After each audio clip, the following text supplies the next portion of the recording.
Esta tarde fue secuestrado Iván Ciucho. Les decía, es testigo protegido del caso Los Huayquis en la Sombra. Un caso importante porque involucra el entorno cercano de la presidenta, su hermano Nicanor, y estamos hablando también de su ex abogado Mateo Castañeda. Este señor, Iván Ciucho, ha sido cliente de Mateo Castañeda. Hay la relación entre ambos. Y ojo, que Iván Ciucho ha declarado ante la Fiscalía que Mateo Castañeda lo presionaba para que él dijera que parte del dinero que fue encontrado en las oficinas de Mateo Castañeda al momento que la Fiscalía lo allanó, le pertenecían. Incluso ha contado ante el EFICOP cómo es que Mateo Castañeda le decía que debía declarar ante los fiscales. Todo eso está en las actas, en las declaraciones que él ha dado. Él, el día de hoy, ha sido secuestrado. Tomó conocimiento del caso la fiscal Marita Barreto. Llegó hasta su vivienda en el distrito de Surco.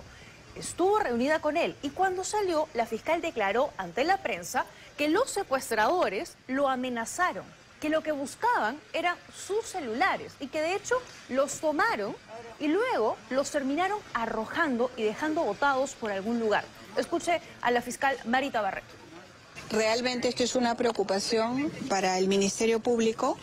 Esta situación ha traído consigo un riesgo inminente para un testigo protegido por parte del Ministerio Público, del EFICOP concretamente, y aparentemente lo que buscaban eran los celulares. Se lo han llevado al testigo y luego lo han arrojado en una calle, que va a ser sin duda materia de investigación, y le han quitado los celulares. Luego que ha habido la intervención, y me parece que de conocimiento público, han venido a tirar los celulares hace poco por acá. Voy a invocar a las autoridades, a los otros organismos que coadyuven en las investigaciones. Esto sin duda trae una evidente preocupación por la vida y la integridad de un testigo que colabora con la Fiscalía. Y lo preocupante de esta situación es que la comisaría de Surco, que ha intervenido después de más de hora y media de transcurridos los hechos y que tenía conocimiento, no puso en conocimiento inmediato al fiscal de turno como exige el protocolo. La preocupación es que la información que él ha brindado, pues ha habido alguna amenaza, me dice que sí, ha habido amenazas y eso sin duda obstruiría las investigaciones. Una versión muy distinta de los hechos es la que dio después el comandante general de la policía, Víctor Sanabria, quien dijo que el secuestro no tiene nada que ver con el caso de los Huayquis en la Sombra. De hecho, dijo que los celulares del señor Ciucho están en su vivienda, que ahí los han encontrado. Incluso también dijo que el interés, el objetivo de secuestrarlo está relacionado con una extorsión. Lo escuchamos. Por un espacio de tiempo todavía no determinado, ha sido retirado de su domicilio y trasladado en un vehículo, por lo cual ya se configura el secuestro. ¿Cuál es la motivación? Se ha encontrado un arma de fuego que presume la violencia para retener a la persona, se ha encontrado dinero en efectivo. Todavía la cantidad está por determinarse, pero lo que hace prever la hipótesis nuestra es que era un negocio posiblemente de manejo de oro o un arranche, porque 2 de los detenidos tienen antecedentes por delitos violentos patrimoniales. Y dentro de los 7 detenidos también hay 2 efectivos policiales que laboran en la comisaría del INSE. Esas son las actividades que hemos desarrollado. Ahorita se están haciendo diligencias con presencia del Ministerio Público y esperemos que en unas horas o más tarde mañana podemos dilucidar con exactitud cuál ha sido la motivación verdadera de este hecho delictivo. Los celulares de la víctima han sido encontrados en su vivienda, en su domicilio, por lo tanto no ha habido ningún retiro de sus celulares que podrían comprometer alguna información de la cual se está desarrollando en el equipo especial del Ministerio Público. ¿Cómo se explica que 2 autoridades den versiones tan distintas de un mismo hecho? ¿A quién le creemos? ¿A la fiscal Barreto? ¿Al comandante general de la policía? Debemos decir también que hay 7 personas que han sido detenidas por este caso, vinculadas al secuestro del señor Ciucho. 2 de ellas son policías que estaban asignados a la comisaría del INSE. Y estas 2 personas, 2 efectivos, estaban en operaciones, estaban trabajando el día de hoy, ya han dejado sus funciones, según le contó a Panamericana esta noche el comisario Rubio. ¿Y con qué fin han salido de su trabajo? O sea, ¿qué han dicho, qué excusa han presentado? No, ninguna, simplemente se han retirado, o sea, se han dado cuenta, el servicio se ha dado cuenta que se han retirado, o sea, han tenido que informar que se han quitado, no sé. ¿Y ellos están implicados? ¿Usted ya se enteró en este secuestro, Sí, lamentablemente? sí, ya me comunicaron ya, sí, ya. ¿Y cuál va a ser el Ya ellos procedimiento? asumirán su responsabilidad, pues, de acuerdo al trámite que corresponde, no hay problema. Claro, usted va a dirigir, imagino yo, la suspensión o el retiro o la baja. Claro, eso ya lo hace inspectoría. Inspectoría. Usted ya lo va a poner en conocimiento entonces con la formalidad del caso. Sí, ya informé, ya. Es muy extraño, es muy raro todo. Un momento, además, en el que ocurre este secuestro de mucha tensión entre el Ministerio Público, el gobierno, interviene también los efectivos de la policía y debemos decir un momento también en el que la Fiscalía está buscando una orden de prisión preventiva contra Nicanor Boluarte y contra Mateo Castañeda. El ministro Santibáñez, además, ha sido muy crítico con la labor de los fiscales. En muchas oportunidades ha salido a decir que están en contra de los efectivos de la policía, que no hay trabajo en conjunto. O sea, una pelea abierta de la que hemos hablado también aquí largo en el programa. ¿Qué está pasando? Lo conversamos de inmediato con nuestro invitado, César Campos. Nos acompaña esta noche. Gracias por estar aquí. Bienvenido. Al contrario, buenas noches. Gracias, Atena. ¿Cómo explicas lo ocurrido el día de hoy? Muy preocupante y me alegra cómo has dado el cuadro de la situación porque, en efecto, aquí hay una colisión de conjeturas. La conjetura de la fiscal Marita Barreto y la conjetura del comandante general de la policía, el general Víctor Sanabria. Yo quiero hacer un acápite diciéndote que a Iván Ciucho lo he conocido muy pequeño, desde muy chico, porque él sigue habitando en la misma zona donde yo viví por lo menos durante 14 años, en la esquina de la avenida Las Casuarinas, cuadra 3 y 4, con la calle 5 y calle 2. Él era amigo de uno de mis hijos, mi hijo mayor, jugaba fútbol, un chico absolutamente respetuoso, de una familia de esas pocas que tú veías en esas épocas que se te saludaba con mucha propiedad. Bueno, lo dejé de ver desde el año 2002, cuando él frisaba los 15 o 16 años probablemente. Pero esa es la impresión primaria que yo tuve de él. Luego ha venido, recordemos, porque también hay que ponerlo sobre la mesa, esta imputación que le hacen a él de haber intervenido en minería ilegal. Hubo un reportaje de un dominical de la prensa peruana en la que los indicaban de eso, lo que me causó una primera mala impresión. Ese es el momento en el que recurre a Mateo Castañeda para que sea su abogado. Luego viene todo lo que tú has narrado con absoluta propiedad. Mateo Castañeda se convirtió en su abogado para ese caso y luego aparentemente, según la confesión de Iván Ciucho, habría venido esta extorsión prácticamente o presión del doctor Castañeda para que él firme un recibo por 15.000 soles aparentando haberle entregado un dinero que no tendría alguna justificación. Ese es el cuadro. Y ese cuadro da hechos por ambos lados a mi juicio.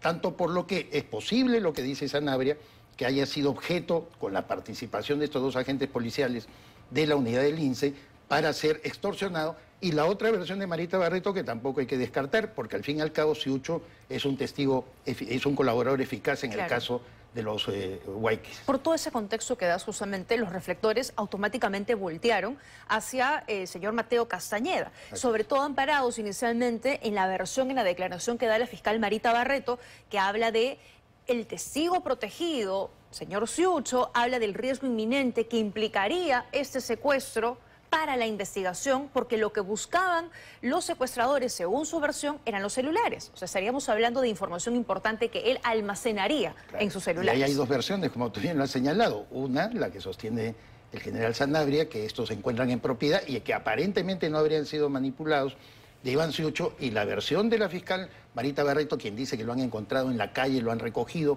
que probablemente lo hubieran alterado. Esto tiene que investigarse a profundidad y, como bien has señalado tú, Tatiana, no es un tema baladí. Creo que es algo que va a ocupar la atención a lo largo de esta semana, porque estamos entrando a un cuadro verdaderamente bizarro, ¿no? Absolutamente bizarro, donde un testigo, un colaborador eficaz puede ser objeto de un secuestro con participación de policías. Por lo menos llama a sospecha y se tiene que investigar. Pero el comandante general, sin embargo, da una versión muy distinta. Dice, a ver, eso se ha relacionado con una extorsión. Pero yo no niego esa versión, te lo he dicho. O sea, me da la impresión que es posible que se tenga que profundizar esa línea. Más aún en la situación en la que se encuentra Ciucho imputado, te reitero, por ejercicio de minería ilegal. De tal manera que sí es factible que la extorsión, que sigue funcionando de una manera absolutamente abierta en el Perú, puede haber ocurrido. En el contexto en el que estamos es posible también esa versión, de acuerdo, la dejamos sobre la mesa. Pero ¿cómo se entiende o cómo se explica que dos autoridades den versiones tan distintas, tan opuestas de un mismo hecho? Uno que está vinculado directamente, o la fiscal por lo menos trata de decirnos, eso tiene que ver con la investigación que se sigue porque él es testigo protegido. En cambio, el comandante general dice, no, esto está más bien llevado por el lado de la extorsión, no por las cosas que él tiene. Los celulares están ahí, ella nos dice, no, los celulares están por otro lado. Entonces, todo es muy raro. En tu enunciado inicial de presentación de este tema lo has dicho también con bastante propiedad. Hay un conflicto evidente entre el Ministerio del Interior y el Ministerio Público. Hay un conflicto evidente entre la policía y los fiscales. Hay en medio de todo esto la aprobación en primera instancia de la ley que devuelve la capacidad de investigación preliminar a la Policía Nacional. Es decir, hay todo un escenario que tenemos que ver en conjunto, Tatiana. A mí no me gusta ver solamente los árboles, me gusta ver el bosque de todo esto. Y hay un bosque verdaderamente frondoso, amplio, que se requiere una lupa y sobre todo tener mucha prudencia para profundizar investigación. Para mí, adelantar conjeturas no es válido. Ajá. De ningún lado, ni de la policía, ni tampoco de la fiscal. Hay que esperar que se den las investigaciones. Correcto. Y esto se aclarará y veremos finalmente quién tiene la razón y quién nos está mintiendo por hacerlo de alguna manera. Y creo que lo vamos a saber rápido, muy rápido. Ojalá que así sea. Hablando justamente de ese enfrentamiento y cómo se vienen dando las cosas, queremos conversar también contigo respecto a proyectos de ley que están viniendo desde el Congreso de la República. Por ejemplo, este que ha anunciado el señor Valdemar Cerrón, que lo que quiere es crear una comisión para que se investiguen y se sancionen los eventuales delitos que cometan fiscales y jueces, cuando tenemos más de 80 congresistas que están siendo investigados. Y hoy ha presentado otro proyecto que lo que busca es que jueces y fiscales que tengan pendiente inhibiciones o recusaciones no puedan, por ejemplo, emitir una prisión preventiva. Vamos a escuchar cómo lo ha hecho. Un médico que se le vienen muriendo sus pacientes, pues tiene que ser también evaluado. Un profesor, a ver, un ratito, un profesor que se le están desaprobando los estudiantes, también es sometido a una evaluación. Como cualquier profesional, un juez, o no son profesionales, son jueces y fiscales. Y no puede ser posible que estén dando resultados negativos y no pase nada. Autonomía no es impunidad. Pero esto no es todo, César, esto no es todo porque hay otro congresista de este mismo partido, Perú Libre, Américo Gonza, que ha presentado también un proyecto de ley que lo que propone es el cese de jueces y fiscales que ya hayan ocupado cargos de liderazgo. Escúchelo.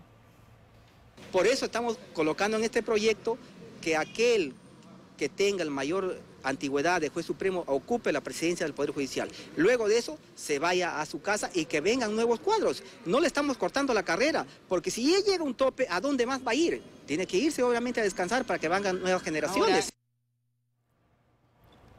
A ver, los congresistas quieren controlar todo. ¿Cuándo se ha visto algo así en una democracia? Señalaba que lo comentamos con Augusto Álvarez Rodríguez y contigo y con Claudia Chiroque el 28 de julio, cuando después de ese soponcio de soportar a la señora presidenta con 5 horas, analizamos que ella no había hecho ninguna autocrítica a su relación con el Parlamento. Y en el Parlamento iban a ir por más. Eso lo dijimos tanto Augusto como yo. Lo que se viene para este año y esta etapa, este es el primer globo de ensayo.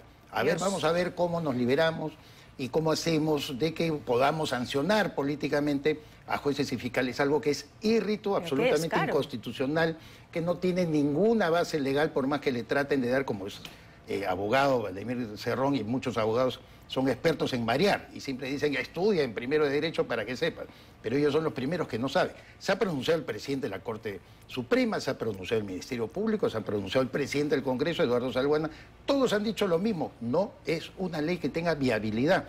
Y si tiene viabilidad, ahí es donde, Tatiana, vamos a medir cómo anda la correlación de fuerzas internas, qué peso tiene Valdemar Cerrón para apoyar ciertas cosas a cambio de que respalden este proyecto de ley que es un mamarracho absoluto. De acuerdo, pero todos esos rechazos no nos garantiza que al final el proyecto no se vaya a aprobar. Y lo que demuestra además es que estos congresistas de Perú Libre, junto a ellos otros 26, que rechazaron en su momento, por ejemplo, hablar de fraude en Venezuela, hoy nos están demostrando que están de acuerdo con lo que ocurre allá, que podemos tener un único poder todopoderoso que es el Congreso de la República y desde ahí controlar. Y lo peor son los silencios ominosos o este recurso de decir, bueno, se trata de un proyecto de ley, todavía falta debatir, lo veremos. No, aquí hay que tomar una postura inmediata, democrática, constitucional de rechazo a este proyecto. Muy bien, César, gracias por habernos acompañado esta noche.